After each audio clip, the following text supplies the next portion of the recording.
Yuk Bapak, saudara-saudariku yang dikasihi oleh Tuhan, Shalom. Selamat berjumpa kembali dalam Renungan Harian Katolik Paroki Tomang, Jakarta. Hari ini hari Sabtu, tanggal 21 Februari tahun 2026. Tema renungan kita hari ini adalah Yesus Allah kaum pendosa. Ibu Bapak, saudara-saudariku yang dikasihi oleh Tuhan,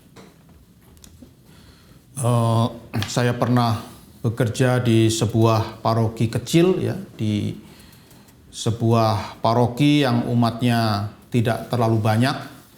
Dan suatu hari ada seorang ibu yang datang kepada saya dan dia mengeluhkan karena suaminya sudah bahkan sejak pernikahan ibu ini dengan suaminya ini malas pergi ke gereja, ya, bahkan harus dipaksa, ya, harus dimarah-marahi oleh ibu ini, ya, oleh sang istri, supaya dia mau pergi ke gereja, ya. Dan bapak ini, ya, suami dari ibu ini cenderung, ya, kalau dia bisa nggak ke gereja, dia pasti nggak akan ke gereja, ya. Maka ibu ini pun, ya, dalam keluh kesahnya dia meminta saya untuk menyediakan waktu, ya. Kalau saya punya waktu luang, kalau saya punya waktu senggang, ibu ini mengharapkan saya untuk datang ke rumahnya dan berbicara dengan suaminya dan membujuk suaminya supaya kembali rajin ke gereja, supaya rajin ke gereja dan menjadi teladan bagi anak-anaknya.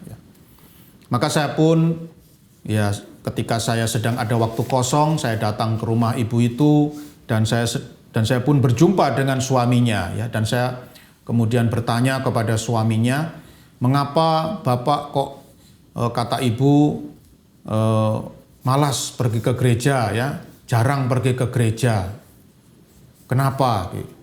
Maka Bapak ini pun lalu berkata, Romo, itu orang-orang yang setiap hari Minggu datang ke gereja itu saya kenal semua dengan mereka, Romo. Bahkan saya kenal mereka sejak kecil, ya. Jadi kami hidup dan tumbuh bersama di desa ini, kami besar bersama di desa ini, dan saya tahu itu semua orang yang tiap hari Minggu pergi ke gereja itu orang yang hidupnya tidak karu-karuan, ya. Saya tahu tabiat mereka, saya tahu kelakuan mereka semua. Itu nggak ada yang benar itu. Semuanya orang tidak beres semua yang setiap hari Minggu pergi ke gereja gitu.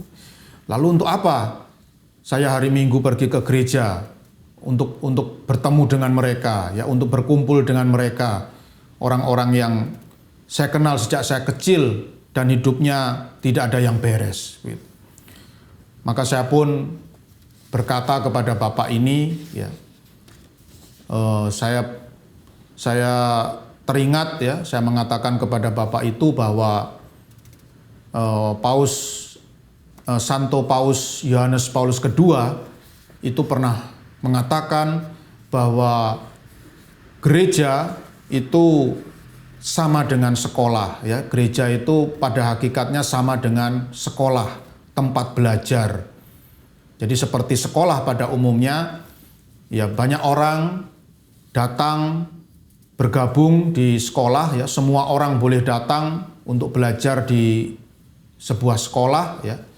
Dan ya sebagaimana yang kita alami bersama, ya, seperti yang kita alami ketika kita dulu menjadi murid, ya, di sekolah, ya, di dalam sekolah itu pasti macam-macam kondisi muridnya, ya. Jadi di dalam sebuah sekolah pasti kondisi murid itu tidak sama, ya, pasti ada macam-macam, ya. Ada murid yang bersungguh-sungguh dalam belajar, ya, dia sungguh-sungguh belajar dengan serius, ya. Dan tentu akhirnya dia menjadi anak yang pandai, yang pintar, kemudian bisa lulus dari sekolah dengan nilai yang baik, ya. Tetapi ada juga murid-murid yang nakal, ya, yang tidak sungguh-sungguh dalam belajar, ya, hanya main-main saja kerjanya, ya itu hak mereka ya. Kita nggak bisa memaksa orang untuk jadi baik ya. Kita nggak bisa memaksa murid itu jadi murid yang baik ya. Itu haknya ya, menjadi murid yang nakal, menjadi murid yang bandel, yang tidak pernah belajar, dan akhirnya ya dia tidak bisa menjadi anak yang pandai, tidak bisa menjadi murid yang pintar, dan bahkan mungkin tidak lulus dari sekolah itu ya. Dan gereja itu ya sama dengan sekolah ini ya. Gereja itu adalah sekolah ya, sekolah kehidupan. Sekolah di mana orang bisa belajar tentang hidup rohani dan cinta kasih sebagaimana yang diajarkan oleh Tuhan Yesus Kristus ya. Tetapi di dalam gereja ini ya seperti sekolah ya. Itu kondisi setiap umat itu tidak sama ya. Ada umat yang sungguh-sungguh menghayati hidup rohani ya dengan baik ya, sungguh-sungguh punya niat yang besar untuk menjadi semakin sempurna di dalam hidup rohani, maka dia pun menjadi umat yang baik. Tetapi banyak juga ya umat yang dia tidak bersungguh-sungguh untuk menghayati hidup rohani ya. Jadi meskipun dalam setiap kegiatan ya dia selalu ada ya, bahkan mungkin setiap hari ya dia ikut misa ya, setiap hari ikut misa harian ya, setiap hari Minggu ikut misa hari Minggu, tetapi tidak ada kesungguhan di dalam hatinya untuk menghayati hidup rohani dan ajaran cinta kasih Yesus Kristus ya. Maka ya progresnya begitu-begitu saja ya, jadi stagnan ya, tidak ada perkembangan, tidak ada pertumbuhan di dalam hidup rohaninya ya. Maka ya progresnya tidak terlalu menggembirakan ya. Nah inilah, jadi Bapak tidak perlu risau ya kalau di gereja itu banyak orang yang belum sempurna ya, banyak orang yang masih berjuang untuk bisa maju dalam hidup rohani. Bapak tidak perlu risau ya. Memang gereja ini isinya macam-macam ya, macam-macam manusia ya. Ada yang bersungguh-sungguh, ada yang tidak bersungguh-sungguh di dalam menghayati hidup rohani ya.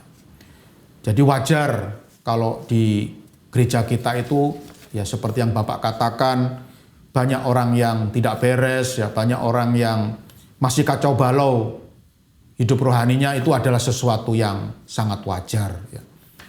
Maka ya setelah obrolan itu saya sungguh sangat bahagia ya. Minggu depannya saya melihat Bapak ini datang ya misa, mengikuti misa hari Minggu bersama istri dan anak-anaknya, dan pada minggu-minggu berikutnya ya setiap hari Minggu saya melihat Bapak ini selalu hadir bersama istri dan anak-anaknya mengikuti perayaan Ekaristi di gereja ya. Ibu bapak, saudara-saudari yang dikasihi oleh Tuhan, dalam Injil Lukas bab 5 ayat 27 sampai 32 yang dibacakan dalam perayaan Ekaristi hari ini, dikisahkan tentang Tuhan Yesus yang memanggil Lewi atau Matius untuk menjadi muridnya ya. Lalu bahkan Injil bersaksi bahwa Tuhan Yesus makan di rumah Lewi, sang pemungut cukai ini ya. Dan rupanya hal ini menimbulkan protes di kalangan orang-orang Farisi ya. Mereka bertanya kepada para murid Yesus, dan juga bahkan mereka protes kepada Tuhan Yesus sendiri ya. Mereka bertanya, "Mengapa kamu makan dan minum bersama-sama dengan pemungut cukai dan orang berdosa?" ya. Dan apa jawab Tuhan Yesus? "Bukan orang sehat yang memerlukan tabib, tetapi orang sakit. Aku datang bukan untuk memanggil orang benar, tetapi orang berdosa, supaya mereka bertobat." Ya. Jadi orang-orang Farisi memprotes Tuhan Yesus ya, mengapa Tuhan Yesus mau bergaul ya dengan Lewi ya, atau Matius sang pemungut cukai yang dianggap sebagai pendosa oleh orang-orang Farisi ya, dan orang-orang Yahudi pada umumnya. Dan bahkan Yesus makan di rumahnya ya. Kok mau Tuhan Yesus ini bergaul dengan orang pendosa yang ya seperti Lewi dan Matius ini yang dosanya begitu berat ya menurut orang-orang Yahudi ya. Nah, dan kita dengar sendiri ya bahwa Tuhan Yesus dengan tegas mengatakan bahwa Ia datang bukan untuk orang yang saleh, melainkan justru Ia datang untuk orang yang berdosa ya. Dan itulah memang misi Tuhan Yesus Kristus datang ke dunia. Kalau Tuhan Yesus datang ke dunia hanya untuk berjumpa dengan orang-orang yang saleh, ya nggak ada gunanya ya. Karena orang saleh itu nggak butuh pertobatan ya, dia sudah sempurna ya, sudah sempurna dan tidak butuh pertobatan. Lalu untuk apa Tuhan datang ke dunia untuk menjumpai mereka ya? Justru Tuhan itu datang ke dunia ini untuk mencari orang-orang berdosa supaya bertobat ya. Maka ya keheranan orang-orang Farisi ini sama dengan keheranan Bapak yang tadi saya ceritakan itu ya. Dia heran mengapa kok di gereja itu banyak orang-orang yang hidupnya gak beres ya. Mengapa di gereja itu kok banyak orang-orang yang hidupnya penuh dosa ya. Kok gereja mau menampung mereka semua ini ya. Karena gereja juga mau bersikap seperti Tuhan Yesus ya. Gereja ada justru untuk memanggil orang-orang berdosa supaya boleh belajar ya, boleh belajar bagaimana menghayati hidup rohani, bagaimana menghayati ajaran cinta kasih sebagaimana yang diajarkan oleh Tuhan Yesus Kristus, dan kemudian mereka boleh menjadi semakin sempurna di dalam kehidupan ya. Nah, memang seperti yang dikatakan oleh Santo Paus Yohanes Paulus II ya, gereja itu adalah seperti sekolah ya, sekolah yang isinya bermacam-macam murid, isinya bermacam-macam siswa dengan karakter yang berbeda-beda ya. Maka Bapak Ibu, saudara-saudari yang dikasihi oleh Tuhan, kita sekarang sedang menjalani masa Prapaskah.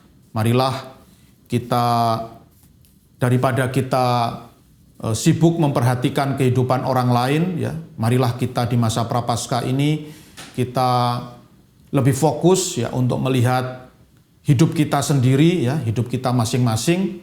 Apakah kita sudah bersungguh-sungguh ya dalam menghayati hidup rohani dan sudah bersungguh-sungguh untuk menghayati ajaran cinta kasih sebagaimana yang diajarkan oleh Tuhan Yesus Kristus.